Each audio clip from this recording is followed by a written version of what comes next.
The circulatory system is an organ system that transports many substances, including food and oxygen, around the body so that they can be received by cells.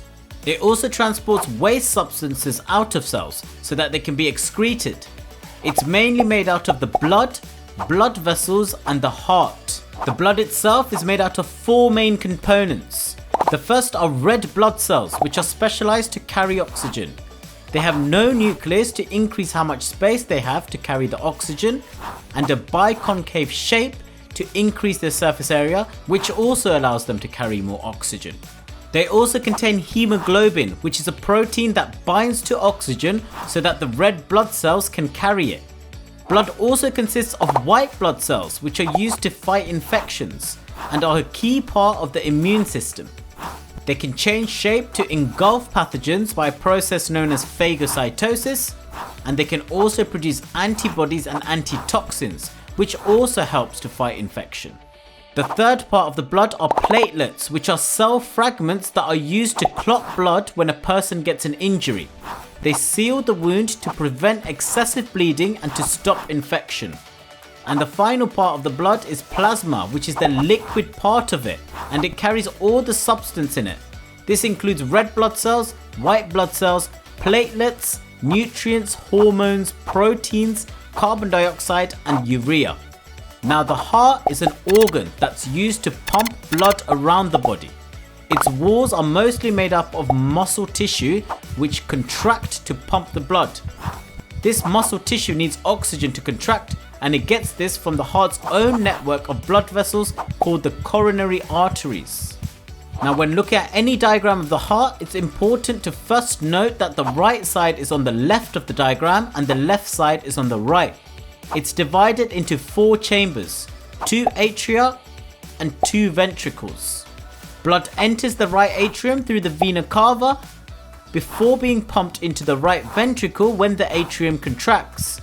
Next, the ventricle contracts to pump blood out of the heart through the pulmonary artery. A similar thing happens on the left side of the heart, where blood enters the left atrium through the pulmonary vein. It's then pumped to the left ventricle before being pumped out of the aorta. The heart also contains several valves, and these are used to prevent the backflow of blood when the heart is pumping. The left side of the heart has a thicker wall than the right side. This is because the left side needs thicker muscle to pump the blood to the rest of the body, which is a long distance, so the blood has to be pumped at a much higher pressure. The right side, on the other hand, only needs to pump blood to the lungs, and these are located right next to the heart, so not as much pressure is needed for that. A group of cells in the right atrium act as a natural pacemaker, and these regulate the heartbeat. And it does this by generating electrical impulses that cause the heart muscles to contract.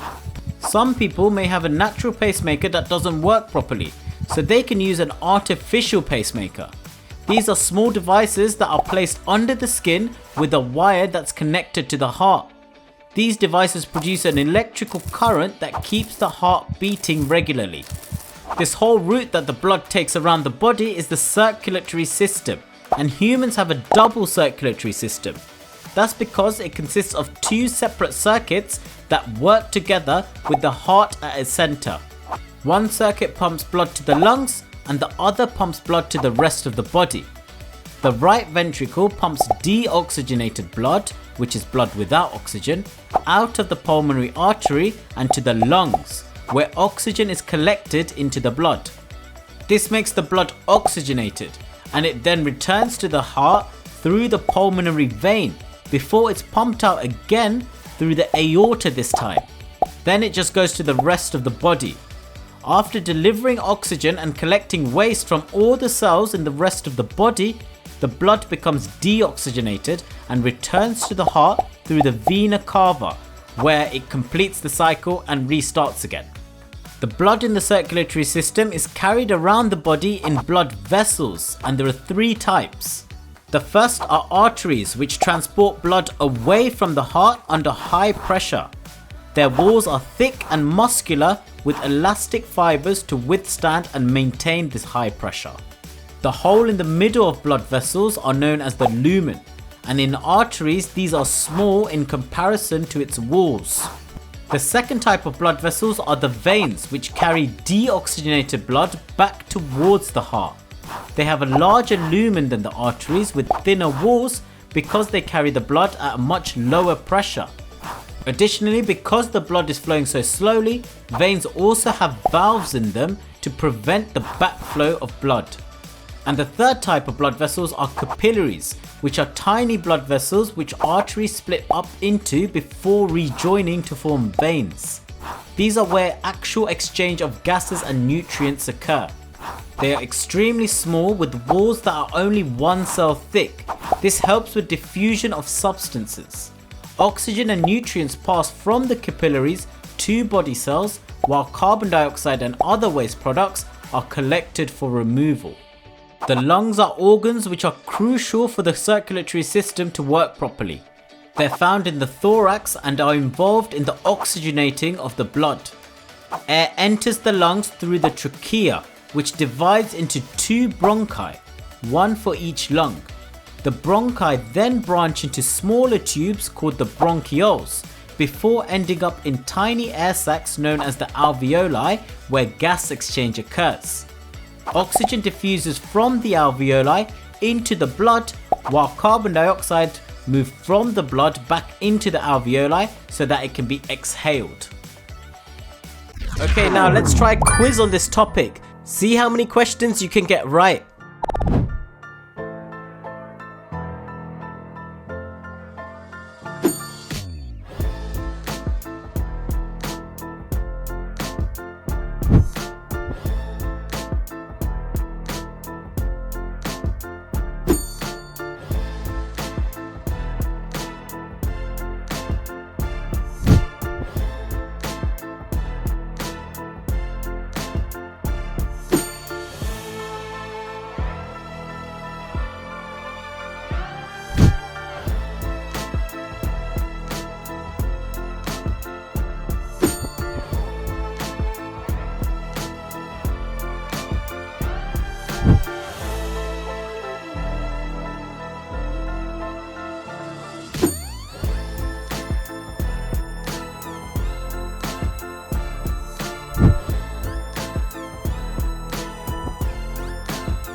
If you liked that video and want to see more, remember to subscribe to Flash Revision Lab to get notified every time we release new content.